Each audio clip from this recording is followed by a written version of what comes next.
بسم اللہ الرحمن الرحیم۔ السلام علیکم۔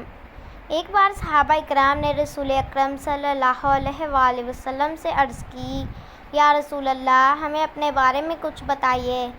آپ صلی اللہ علیہ وآلہ وسلم نے فرمایا، میں اپنے باپ ابراہیم کی دعا ہوں اور اپنے بھائی عیسیٰ کی بشارت اور خوشخبری ہوں۔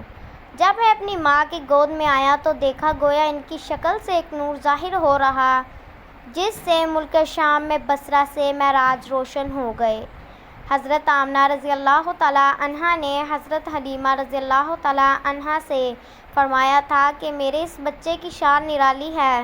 جب یہ میرے پیٹ میں تھا مجھے کوئی تھکن اور بھوک محسوس نہ ہوتی۔ حضرت عیسیٰ علیہ السلام وہ واحد پیغمبر ہیں جنہوں نے آپ صلی اللہ علیہ وآلہ وسلم کی آمد کی خوشخبری سنائی، اور اس بشارت کی خوشخبری قرآن مجید میں بھی ہے۔ سورۃ الصف میں اللہ تعالیٰ فرماتا ہے، اور اس وقت بھی وہ قابل ذکر ہے کہ جب عیسیٰ ابن مریم نے فرمایا، اے بنی اسرائیل، میں تمہارے پاس اللہ کا بھیجا ہوا نبی ہوں کہ مجھ سے پہلے تورات آ چکی ہے اور میں اس کی تصدیق کرنے والا ہوں، اور میرے بعد جو رسول آنے والے ہیں ان کا نام احمد ہوگا، میں ان کی بشارت دینے والا ہوں۔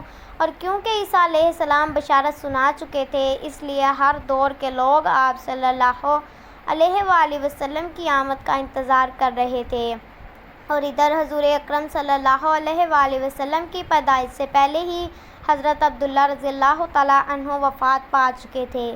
ان سب کتب میں آپ صلی اللہ علیہ وآلہ وسلم کی آمد کی ایک نشانی ہے، اور ایک یہ نشانی بتائی گئی ہے کہ آپ صلی اللہ علیہ وآلہ وسلم کی آمد سے پہلے ہی آپ کے والد وفات پا جائیں گے۔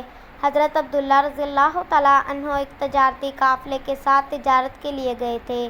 اس دوران بیمار ہو گئے۔ بیماری کی وجہ سے واپس لوٹے تو قافلہ مدینہ منورہ سے گزرا تو حضرت عبداللہ اپنے ننہال یعنی بنو نضار کے گھر ٹھہرے۔ ایک ماہ تک بیمار رہے اور پھر انتقال کر گئے۔ انہیں وہیں دفن کر دیا گیا۔ جب تجارتی قافلہ مکہ مکرمہ اکیلا پہنچا تو عبد المطلب کو پتہ چلا کہ ان کا بیٹا بیمار ہے اور مدینہ منورہ میں اپنے ننہال کے ہاں ٹھہرے ہیں۔ انہیں لانے کے لیے انہوں نے اپنے بیٹے کو بھیجا۔ جب وہ ادھر پہنچے تو انہیں پتہ چلا کہ حضرت عبداللہ رضی اللہ تعالیٰ عنہ انتقال کر چکے ہیں۔ مطلب یہ ہے کہ حضور اکرم صلی اللہ علیہ وآلہ وسلم اپنے والد کے انتقال کے کچھ ہی ماہ بعد اس دنیا میں تشریف لائے۔ آپ صلی اللہ علیہ وآلہ وسلم کے دادا نے آپ صلی اللہ علیہ وآلہ وسلم کا نام محمد رکھا، جو کہ اس سے پہلے کسی نے نہیں رکھا تھا۔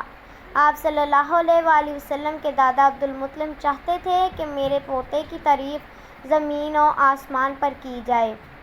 آپ صلی اللہ علیہ وآلہ وسلم کی پیدائش سے پہلے اہل عرب خشک سالی اور قحط سالی میں تھے، لیکن جوں ہی آپ صلی اللہ علیہ وآلہ وسلم کی پیدائش کا وقت قریب آیا تو بارشیں ہونا شروع ہو گئی۔ کچھ ہی دنوں میں قحط سالی ختم ہو گئی، درخت پھلوں اور پتوں سے بھر گئے، زمین پر سبزہ ہی سبزہ نظر آنے لگا۔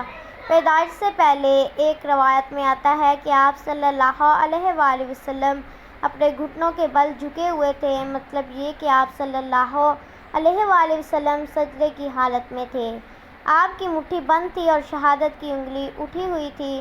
حضور پاک صلی اللہ علیہ وآلہ وسلم فرماتے ہیں کہ جب میری ماں نے مجھے جنم دیا تو ان کے چہرے پر ایک نور تھا، اس نور سے پورا شہر جگمگا اٹھا۔ آپ صلی اللہ علیہ وآلہ وسلم نے اپنی پیدائش کے وقت اللہ تعالیٰ کی تعریف کی۔ ایک روایت میں آتا ہے کہ آپ صلی اللہ علیہ وآلہ وسلم نے کہا کہ اللہ تعالیٰ سب سے بڑا ہے اور اللہ کی ہی تعریف ہے، اور میں اللہ کی پاکی بیان کرتا ہوں۔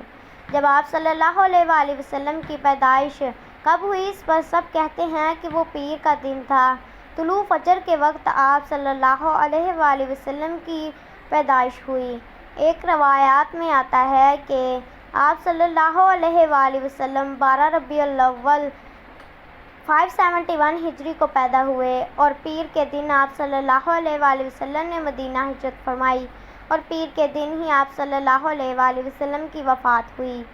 آپ صلی اللہ علیہ وآلہ وسلم اللہ تعالیٰ کے آخری رسول اور نبی ہیں۔ آپ صلی اللہ علیہ وآلہ وسلم کے بعد کوئی نبی نہیں آئے گا۔ سبحان اللہ۔ میرے تمام اسلامی بہن بھائیوں سے گزارش ہے، میرے چینل کو سبسکرائب کریں، ویڈیو کو لائک کریں۔ جزاک اللہ۔